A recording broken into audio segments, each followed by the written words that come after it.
Hi കൂട്ടുകാരെ, എല്ലാവർക്കും നമ്മുടെ പുതിയൊരു വീഡിയോയിലേക്ക് സ്വാഗതം. ഇന്നൊരു സന്തോഷ വാർത്തയുമായിട്ടാണ് ഞാൻ ഈ വീഡിയോ ചെയ്യുന്നത്. ഞങ്ങളുടെ നല്ലൊരു പുതിയ സംരംഭം ആരംഭിച്ചിരിക്കുന്നു. നല്ലൊരു ടർഫും പിന്നെ ഒരു ഫാമിലി പാർക്കുമാണ്. ഇതിൻ്റെ ഉദ്ഘാടനം നമ്മുടെ ഗതാഗത വകുപ്പ് മന്ത്രി ശ്രീ KB ഗണേഷ് കുമാർ സാറാണ് നിർവഹിച്ചത്. അന്നേരം നിങ്ങൾ ഉദ്ദേശിക്കും, പഞ്ചായത്തോ അല്ലെങ്കിൽ മന്ത്രി ഫണ്ടിൽ നിന്നോ വിനിയോഗിച്ച ക്യാഷ് കൊണ്ടാണ് ഇത് നിർമ്മിച്ചതെന്ന്. ഒരിക്കലുമല്ല. നമ്മുടെ നാട്ടുകാരനായ മിസ്റ്റർ രാജേഷാണ് ഈ സംരംഭം ആരംഭിച്ചിരിക്കുന്നത്. പുള്ളി ഒരു പ്രവാസിയായിരുന്നു. തൻ്റെ പ്രവാസ ജീവിതം മതിയാക്കി നാട്ടിൽ വന്ന് തൻ്റെ സ്വന്തം സ്ഥലത്താണ് പുള്ളി ഇങ്ങനെ ഒരു സംരംഭം തുടങ്ങിയത്. എന്ന് പറഞ്ഞ് പൊതുജനങ്ങൾക്ക് ഫ്രീ ആയിട്ട് തുടങ്ങി എന്നർത്ഥമില്ല. പുള്ളിയുടെ നല്ലൊരു സമ്പാദ്യവും പുള്ളി ഇതിൽ ചിലവാക്കിയിട്ടുണ്ട്. അതിൻ്റെ റിട്ടേൺസ് പുള്ളിക്ക് തീർച്ചയായും കിട്ടണം.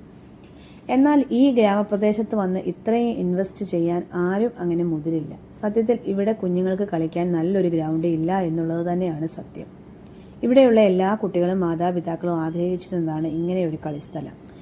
ഇപ്പോഴത്തെ തലമുറ ലഹരിമരുന്നിന് അടിമപ്പെട്ട് സ്വന്തം കൂടപ്പിറപ്പുകളെ പോലും നിഷ്ക്രൂരമായി കൊലപ്പെടുത്തുന്ന സാഹചര്യത്തിൽ കൂട്ടുകാരോടൊത്ത് സമയം ചെലവഴിക്കാൻ ഇങ്ങനെയുള്ള സ്ഥലങ്ങളുള്ളത് വളരെ നല്ലതായിരിക്കും.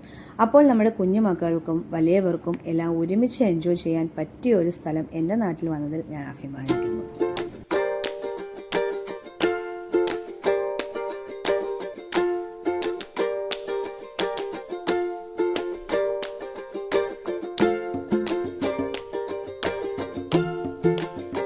കുഞ്ഞുങ്ങൾക്ക് എൻജോയ് ചെയ്യാൻ ഇഷ്ടം പോലെ റൈഡുകളുണ്ട് ഇവിടെ.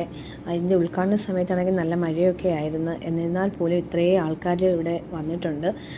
കൂടുതലും കുട്ടികളുണ്ട് ഇഷ്ടംപോലെ. കാരണം കുട്ടികൾക്ക് നല്ലോണം എൻജോയ് ചെയ്യാൻ പറ്റിയ ഇഷ്ടംപോലെ റൈഡുകളും അതുപോലെ കളിക്കാനുള്ള സ്ഥലങ്ങളും ഒക്കെ ഉണ്ട്.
ഭാരതിൽ കോഴ്സ് വന്നേക്ക് പഠിച്ചിട്ട് ഞാൻ ആദ്യമായി ഈ ടെക്നോളജി ഇറക്കുമതി ചെയ്തിട്ടാണ് ആദ്യമായി 3 കോടി രൂപ തൃശ്ശൂരേക്കും അതിൽ 3.5 കോടി രൂപ തൃശ്ശൂരേക്കും അതുപോലെ കണ്ണൂരിൽ കാസർഗോഡ് ഫുട്ബോൾ ഇതുപോലെ 2 ടർഫാണ് ഉണ്ടാക്കാൻ പണം കൊടുത്തത് കോഴ്സ് മന്ത്രിയായിരിക്കും.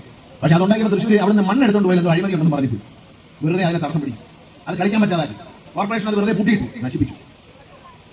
നാഷണൽ ഗെയിംസുമായിട്ട് ബന്ധപ്പെട്ട് ഹോക്കിയുടെ ഏറ്റവും വലിയ സ്റ്റേഡിയം ഉണ്ടാക്കിയിരിക്കുന്നത് സിന്തറ്റിക് ടർഫോട് കൂടി ഞാൻ ഉണ്ടാക്കിയതാണ്. എല്ലാം മണ്ണിൽ കളിക്കാനാണ്. ഹോക്കി മണ്ണിൽ കളിക്കട്ടെ, ഫുട്ബോൾ മണ്ണിൽ കളിക്കട്ടെ എന്ന് പറഞ്ഞത് മുഴുവൻ അന്ന് മന്ത്രിയായിരുന്നാണ് ഞാൻ മാറ്റിയത്. എല്ലാം സിന്തറ്റിക് ടർഫാക്കി മാറ്റി. നമ്മൾ ഉപയോഗപ്പെടുത്തുന്നില്ല. കാരണം ലോകത്ത് ഒളിമ്പിക്സ് മെഡൽ നേടിയ ഷൂട്ടിങ്ങിൽ ഒളിമ്പിക്സ് മെഡൽ നേടിയ ആളെ പരിശീലിപ്പിച്ചത് മലയാളിയാണ്, തൊഴിലുറക്കാരനാണ്. പക്ഷേ പിന്നീട് ആൾക്ക് നേടാൻ കഴിഞ്ഞില്ല. എന്തുകൊണ്ട്? ലോകത്തെ 2ാമത്തെ ഷൂട്ടിംഗ് റേഞ്ച് വികസനം എന്ന് പറയുന്നത് ആ സ്റ്റേഡിയം അന്തർദേശീയ നിലവാരമുള്ള സ്റ്റേഡിയം. ഒളിമ്പിക്സ് കാണാൻ പോയിട്ട് അവിടെ സ്റ്റേഡിയം മൊത്തം ഇറങ്ങിയിട്ടുണ്ട്. ഇത് മൊത്തം ഞാൻ വീഡിയോയിൽ പറഞ്ഞു. തിരിച്ചു കൊണ്ടുപോകാൻ ഞാൻ സ്പോർട്സ് സെക്രട്ടറി കൂടിയാണ്, ശിവശങ്കറാണ് സ്പോർട്സ് സെക്രട്ടറി. ഞങ്ങൾ രണ്ടുകൂടെ ഇരുന്നിട്ട് അന്ന് വരെ വരച്ചിരുന്ന എല്ലാ പ്ലാനുകളും മാറ്റി വരച്ചു. അതാണ് ഒളിമ്പിക് സ്റ്റേഡിയം.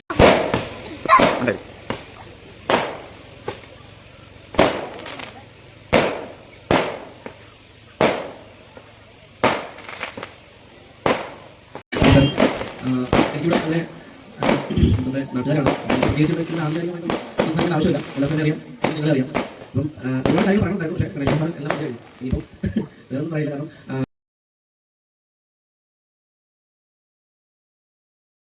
അങ്ങനെ ഉദ്ഘാടനമൊക്കെ കഴിഞ്ഞ് എല്ലാവരും ഗ്രൗണ്ടിൽ കളിക്കുകയാണ്. അപ്പോൾ നമ്മുടെ ഈ കൊച്ചു വീഡിയോ ഇഷ്ടപ്പെട്ടെങ്കിൽ ലൈക്ക് ചെയ്യാനും ഷെയർ ചെയ്യാനും മറക്കരുത്. അപ്പോൾ പുതിയൊരു വീഡിയോ ആയി കാണുന്നത് വരെ ബൈ ബൈ.